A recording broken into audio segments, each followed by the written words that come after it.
যে পুরুষ তার স্ত্রীকে সম্মান করে না, অসম্মান করে, ওই পুরুষের আয় রোজগারে কখনো উন্নতি হয় না।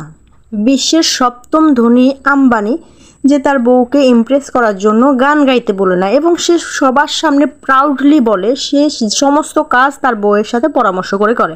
আর তুমি কোন এলাকার মুখলেস? তুমি তোমার সবার সামনে তোমার বউরে ইমপ্রেস করতে গেলে, তোমার বউরে অ্যাপ্রিসিয়েট করতে গেলে তোমার হ্যাডম জায়গা, তোমার মান সম্মান জায়গা, তুমি তোমার বউয়ের পরামর্শ ধরতে গেলে তোমার ইজ্জত জায়গা।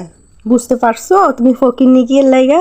কারণ তুমি বউরে সম্মান করো না। তুমি আজ যে ফকিন্নি, তুমি কালো ফকিন্নিই থাকবা। তুমি স্ত্রীকে সম্মান না করলে, ভালো না বাসলে, তুমি আল্লাহর রহমত পাবা কোত্থেকে? স্ত্রী তো আল্লাহ সবচেয়ে বড় নেয়ামত।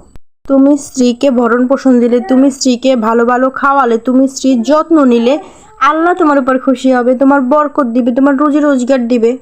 বুঝছো কথাটা? ফকির নিতেই কেনা বড় লোক হও।